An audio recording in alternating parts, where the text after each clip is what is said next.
अब आप बच्चे अपनी लाइफ का एक लेवल आगे बढ़ने वाले हैं, स्कूल से कॉलेज में जाने वाले हैं, ठीक है। तो कॉलेज में जाने के लिए सीयूटी का फॉर्म भरना है। वेरी गुड, क्लैपिंग कर रहा है। सीयूटी का फॉर्म भरने में मेरी कोई इरादा नहीं था कि मैं वीडियो बनाऊंगी, लेकिन फिर मेरे बच्चों के लिए मैं बना रही हूँ। देखो, सीयूटी का जब फॉर्म भरोगे तो थोड़ी सी बातें जो ध्यान रखने वाली हैं। पहली बात तो ये कि सीयूटी में जो चेंजेस हुए हैं वो ये हुए हैं कि 5 सब्जेक्ट्स हैं, ठीक है। बेसिकली कॉमर्स वालों के लिए ये है फोकस पॉइंट कि अगर उन्हें बीकॉम ऑनर्स या बीकॉम करना है तो उन्हें जीटी की जरूरत नहीं है। तो इन 5 सब्जेक्ट में वो आराम से अपना इंग्लिश भरें, 3 अपने डोमेन्स के सब्जेक्ट भरें और एक अपना जीटी भरना है तो भरें, वरना मैथ्स वाले बच्चे मैथ्स भरें, ठीक है। अब अगर आप मैथ्स भर रहे हो तो आई विल रिकमेंड कि आप मैथ्स के साथ जीटी जरूर भरें, बिकॉज जो बीएमएस की ऑप्शन होती है वो जीटी और मैथ्स के कॉम्बिनेशन के साथ ही मिलती है। तो अब बचते हैं 2 पेपर, तो 2 में से अब हम कौन से भरें?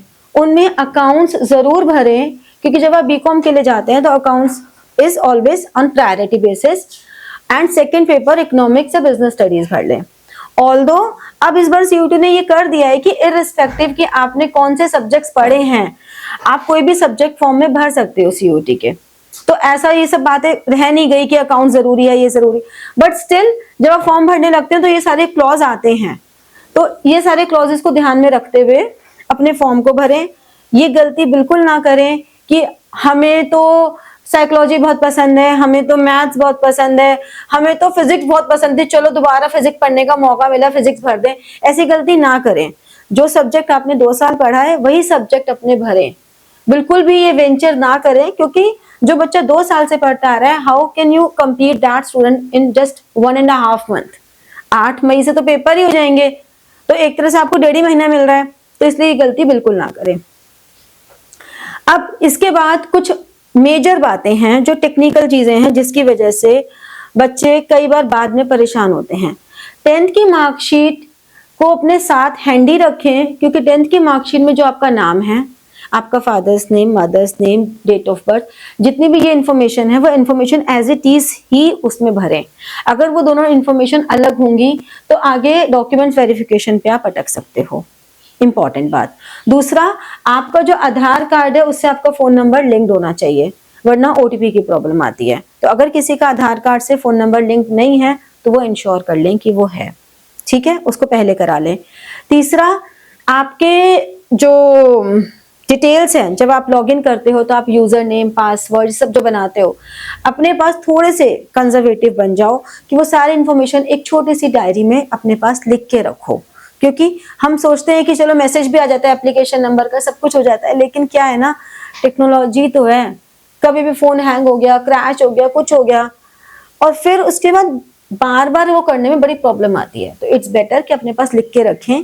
डेट डालें, जिस दिन की फॉर्म भर रहे हो डेट डाल के उस दिन का एप्लीकेशन नंबर और उस दिन की सारी इंफॉर्मेशन, यूजर नेम, पासवर्ड सब लिख के रखें, ठीक है।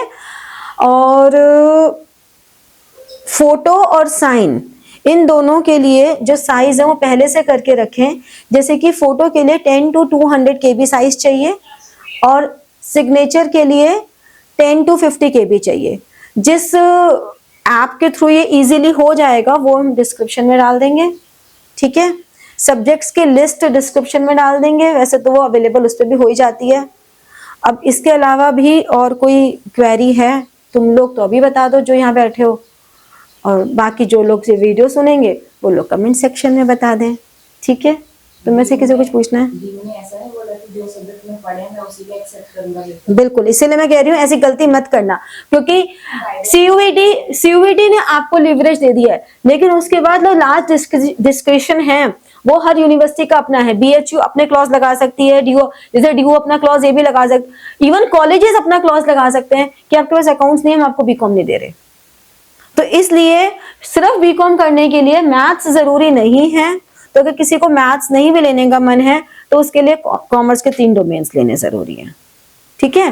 तो ऐसा डीयू ने क्लॉज लगा दिया। अब ये वाले क्लॉजेस हर यूनिवर्सिटी अपने अपने लगा सकती है ना। सीयूईटी तो उनको सिर्फ एक रैंक दे रहा है कि आप ये हैं, उसके बाद तो उनकी पावर है ना सारी,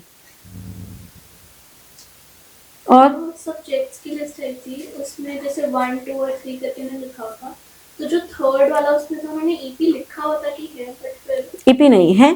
एंटरप्रेन्योरशिप अलग से कोई सब्जेक्ट पहले भी नहीं होता था, तो इस बार हटाने जैसा कोई बहुत बड़ी चीज हो नहीं गई है, ठीक है। बिजनेस स्टडीज में ही एक चैप्टर एंटरप्रेन्योरशिप का था, तो ऐसे कुछ, हाँ, तो वो भी अभी क्लियर नहीं है, तो इसलिए उस चीज सिलेबस वाली बात पे हम अभी नहीं करते, क्योंकि सिलेबस अभी अगर हम सीयूटी की एनटीए की साइट खोल के देख रहे हैं तो वो पुराना सिलेबस ही दिखा रहे हैं।